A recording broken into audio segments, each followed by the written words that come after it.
presentation just for you. I've never been delivering it to any customer, so will be a try. Where does it come from? Well, first of all, a disclaimer. This is an incredibly complex area. I'm not an economist, I'm not a politician, I'm just a change agent. And what I'm going to deliver is food for thought. It's nothing like the exact transcription of the report and of the thinking. Okay, just food for thought for you. Where I come from, my area of practice, I'm a consultant, and I consult about disruptive corporate change, organizational change, but disruptive things meaning I work on futuristic strategy, collaboration, collective intelligence, things like that, but also technology adoption and also sustainable development. A whole range of new things that the corporation would like to adopt, but they have no idea how to go there. There are very few examples, so they need to just discover the area. So before I come to the report and to the thinking of prosperity without growth, I'm going to tell you the story of why I have been proposing to Rick to speak about that. But throughout my practice, I've been meeting different concepts and ideas that really strike my gut and that really I wanted to hear more about. The first one was the commons theory.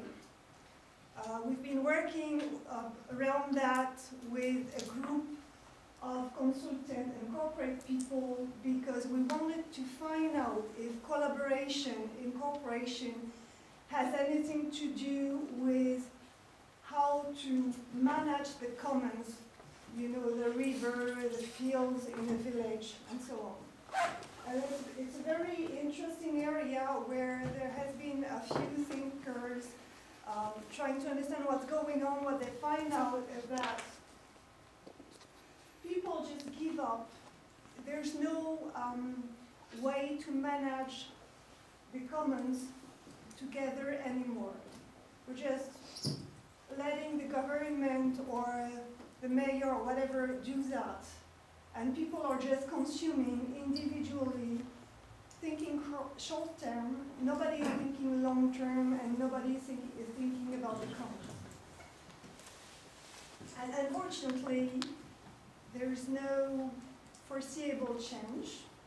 There's the hope that all the social networking stuff will maybe change the spirit about some of the commons, but it's really, we have no proof about that yet.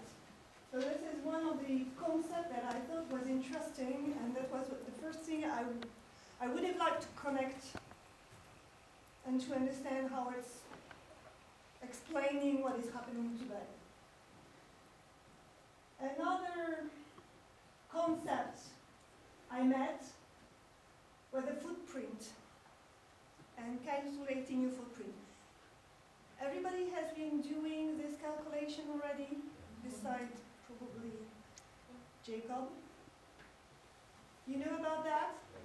Yeah, some of you know about that. So basically what this is, you have several calculators. I choose this one because it's simple. But you go onto a website and you explain, you have a questionnaire, you tell how you live, how much you use your car, if you eat meat or if you're a vegetarian, many things like that. How many times have you been changing your refrigerator, how you use your phone, and so on. And then it calculates how much earth you are consuming. My calculation, I'm almost vegetarian.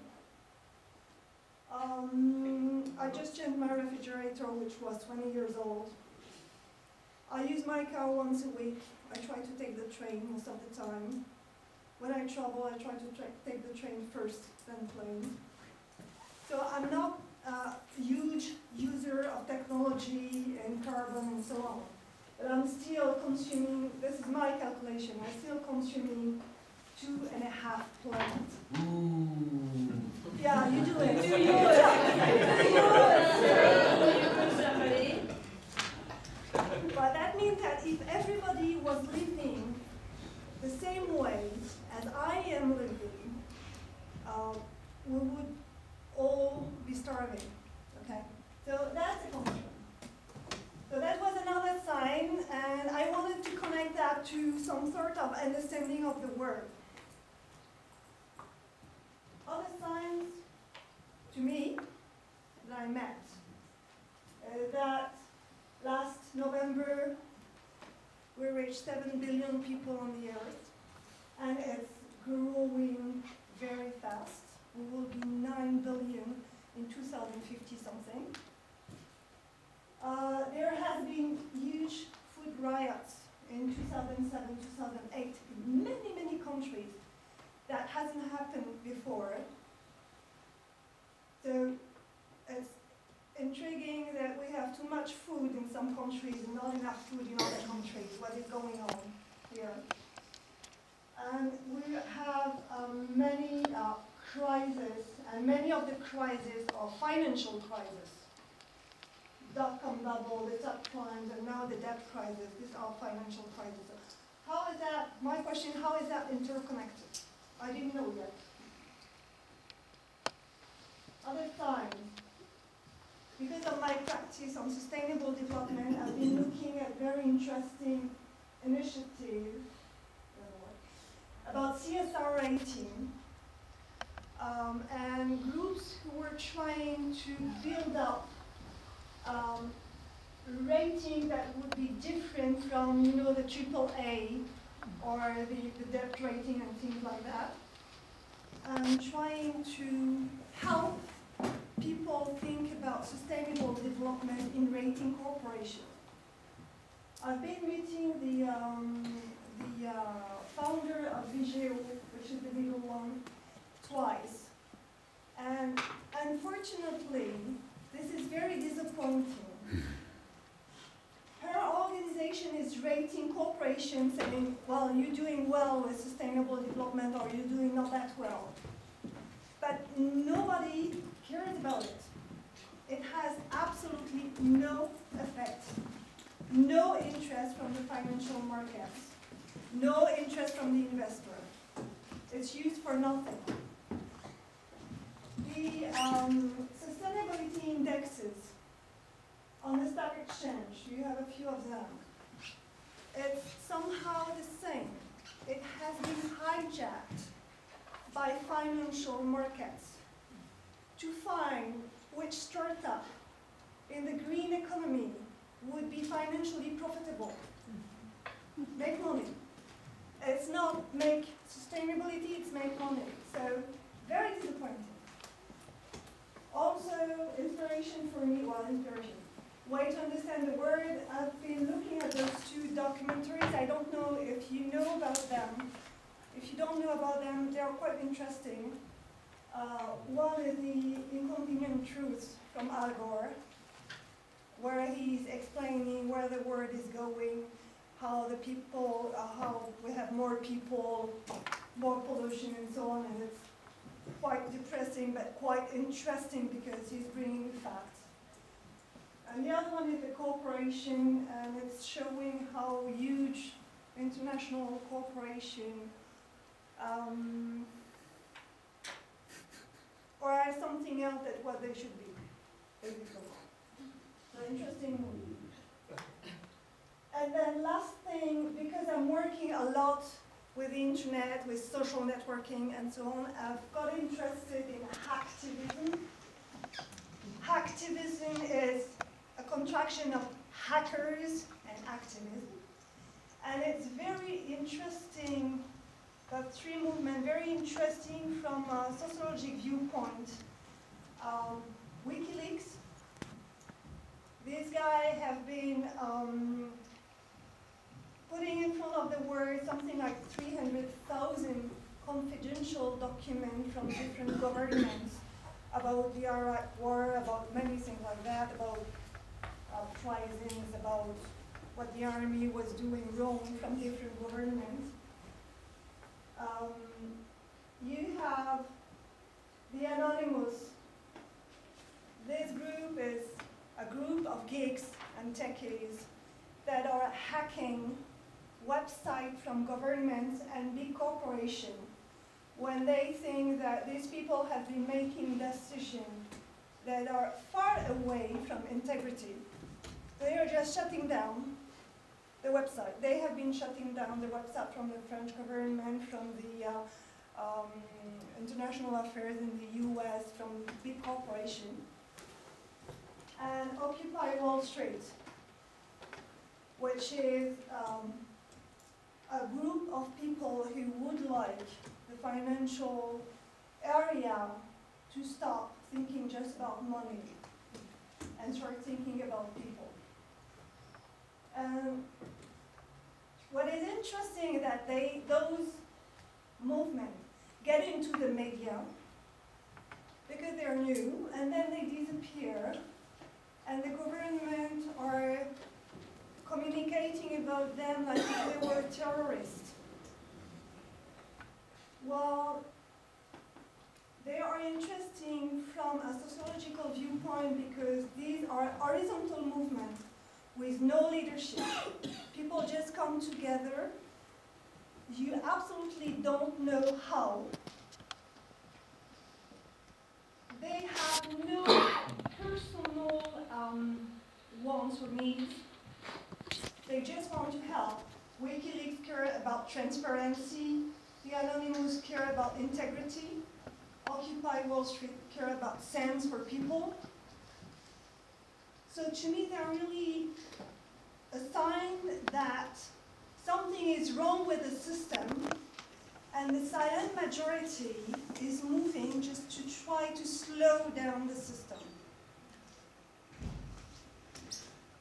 And this is where I was about my thinking, trying to connect some dots, trying to understand what is the system doing. When I spoke to Rick, and I told him, well, I'd like to do a little more research on this area. I've come up to a school of thinking called degrowth. I'd like to speak about that. And Rick told me, yes, this might be interesting. I don't believe about it. But yeah, you could be speaking about that, but you're not going to do a pacha because it will not work. You're going to do a presentation. So, okay, I'm going to do a presentation. And so this is where I want. So I started to study degrowth and eventually came to another school of thinking, which is called prosperity without growth. There has been a report that was done in the UK, a report for the UK government in 2009. The guy, Tim Jackson, who led the report, has been publishing a book. It's quite the same content. Very famous. There's a lot of academics who've been working around that. Every political people have been reading it. Everybody says it's very good thinking. Unfortunately, no politician is taking it and putting it in his program because it's so disruptive that if they do that, nobody will vote for them anymore. So at that stage, I was just like Meg yesterday, saying I don't care about being optimistic or pessimistic. I'm way out of that, I'm depressed. I just want to do something good. But I thought, okay, no, this is too, I don't want to give up. In my area of consulting, there's one concept which is called permanent pilot.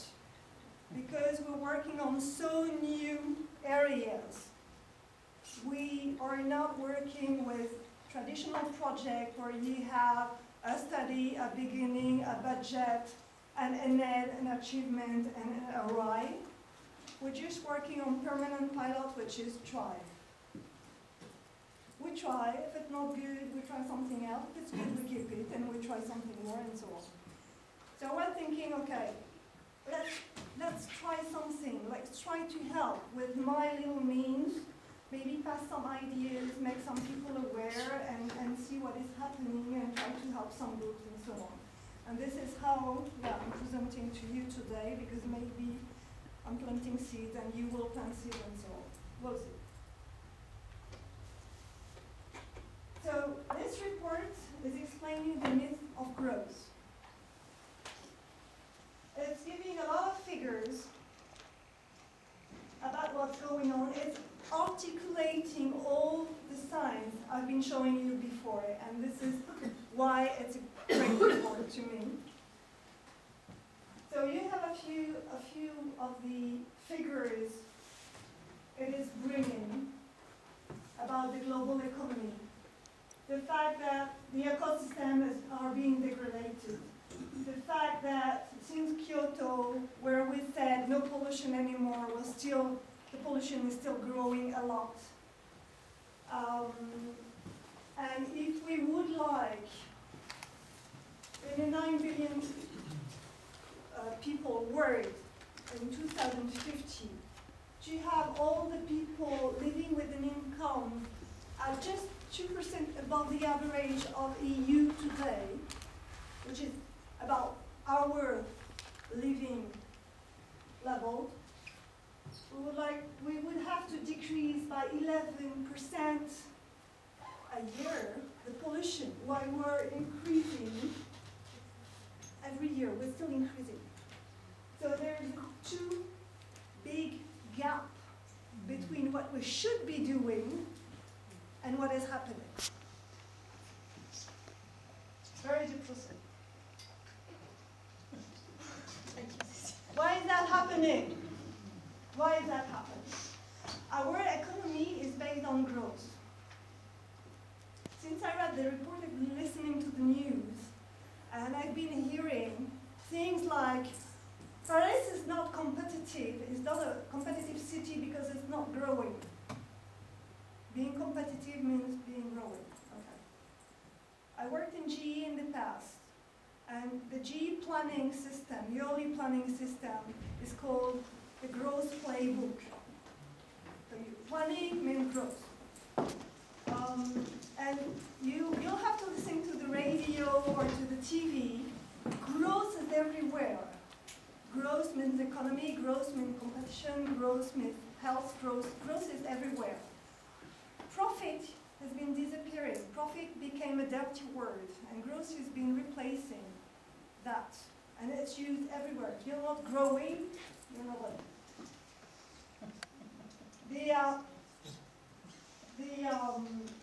The cycle is described like that innovation is creating value, because you need to deliver innovation, you have employment. Employment is giving income, which is adding on well-being and also on prosperity, and then you can invest in new innovation. This is the optimistic way to see the world. Now there's a lot of perverse effects that are hijacking the cycle. First of all, innovation is not really innovation, it's creative destruction. How many of you have a phone that has been replaced in the last 2 years? Was the one broken when you replaced the one you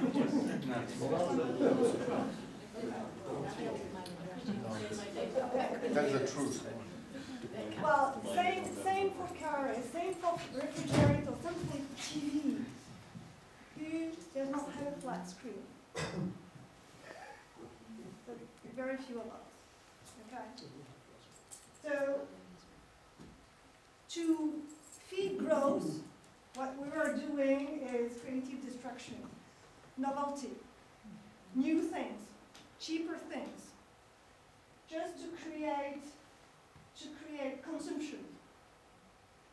And how is consumption working? Because of social status. If you're not consuming, you don't have a social status.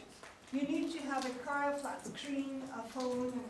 I have a phone, by the way. I don't have no flat screen, but I have the same phone. So you need to have that, otherwise you have no social status.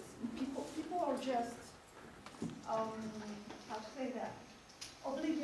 They have obligations to have that. They don't think about it. It's just a society. It creates a lot of anxiety. These are not what I'm saying, but the finding of the report. Okay? Other perverse effects, because we're having a lot of waste, there's a lot of pollution, global warming, decoupling, which was a hope, saying we're improving with the technology, so more technology means less energy, less weight because it's minimized. So at some stage it's good to have new technology because we will have less weight, less pollution, and so on. It doesn't work at all because we're more people and we have more needs and more consumption. So decoupling is not of no use. It's helping a little, but it's not helping enough. Labor productivity has a perverse effect because now we're doing things, producing things with less people. So as long as the economy is growing, we need more people to produce more things. But if the economy is stalling, then you have a lot of unemployment. Other perverse effect is that, well, I told you the population is growing, but we have a finite planet. So somewhere there's something wrong.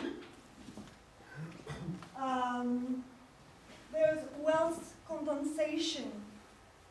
It's not all of the people who are becoming wealthier as the richer, and the poor gets poorer. And then all that financial, creating money for money is creating a lot of unsustainable financial derivative. And money, there's too much money, unfortunately, in the world, and it's not used for the people, it's used to create more money. And each time we have a crisis, what the government think about doing to solve the crisis is putting more money on the table to relaunch consumption and relaunch this cycle with all the perverse effects and maybe some more. The report is making all of that very clear, and they have been trying to find out how to solve the problem. What they say is that the growth imperative is a myth. So let's stop doing everything for growth. Let's think about a new way. Growth is unsustainable, but degrowth is unstable. If we go to degrowth, that means more unemployment, more poverty, and so on. So we need some growth, limited growth, and we need to have growth on good things that are worth for the world, green economy. But I'm not going all the detail, but basically a new paradigm is needed.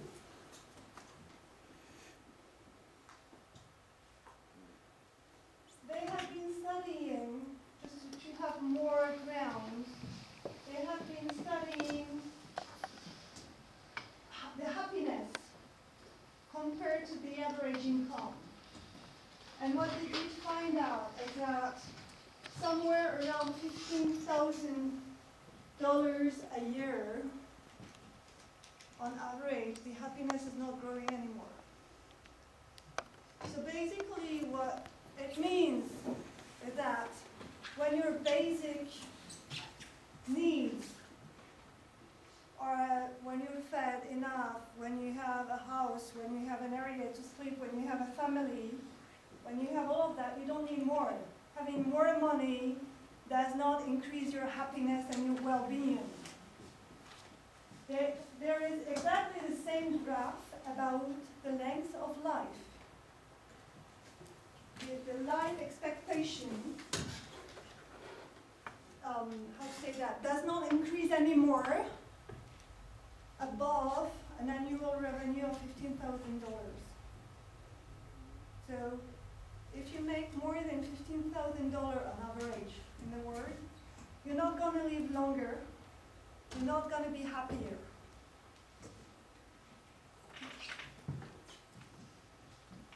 So it's rather about quality that we need to find something. It's rather about, this quote is absolutely wonderful to me. When you harvest any small piece of food is wonderful. But sorry for that, when you're an American with a big fridge and lots of things, a small piece of food is just disgusting. Okay? Quality over quantity. It's beyond also, prosperity is beyond material sustenance. That means it's more about having a sense, being useful to the community, to your family, to your neighborhood, than really having money and financial wealth. So they redefine prosperity, all that group work, saying prosperity should be flourishing within limits, flourishing personally, within your family, within your group, your community. And it's not about social status, it's not about consumption. So we need to reorganize the world with this thinking. And this is where it's absolutely disruptive. And this is where nobody has no idea how to do that. So at the moment there's a lot of ideas on what we should be doing, but no idea on how we should be changing the world. Because it's too big change, too complex. So I'll not go into that detail because I'm running out of time. But the report is proposing a new paradigm. It's also proposing 12 different projects and different groups of, political decision, local change, and so on. So you can go into the detail. They give a lot of examples because each of these ideas have been tried in some cities, in some region of the world, and so on, so that it has grounds. But we'll not go into that detail, okay?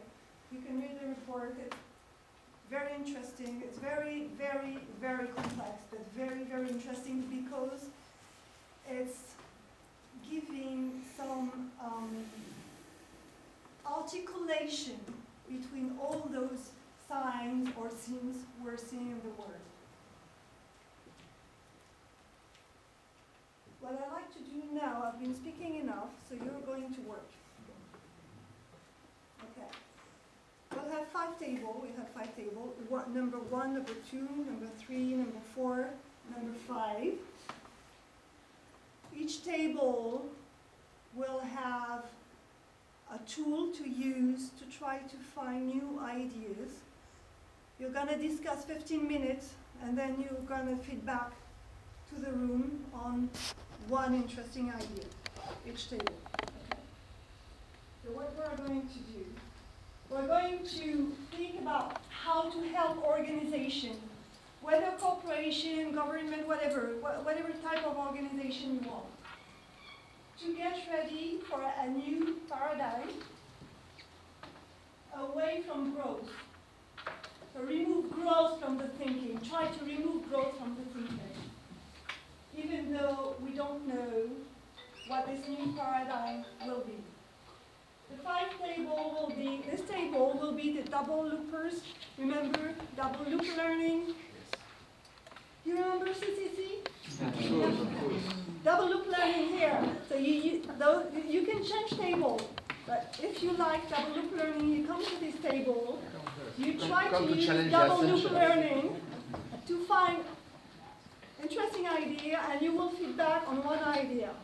Table number 2, scenario planning. So you have 15 minutes to do a scenario planning. This is very short.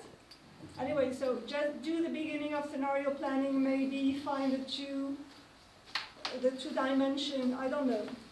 Come up with something which is related, one idea related to scenario planning. Table number 3. Because this is very disruptive, here I allow you to say this is bullshit. So this will be the table of the people who think everything I just said is bullshit. We have more friends at that table. And the word is going to continue, the way our paradigm is good. Okay, so this is the table of the, I'm not saying naysayer, but I'm saying contesters. You're allowed to contest. We're living in a democracy. Table number 4 is about positive deviance. So you two can go there or cannot go there, it's up to you. But positive deviance, find something with the positive deviance thinking and methods. Find an idea. And table number 5, this one which will be something a little bit different. It's about the change leaders, our community. Do you think we should be positioning ourselves? Do you think we should be continuing to think about that? Do you think we should be, I don't know. As a community, should we keep learning about that? Should we do something? I don't know.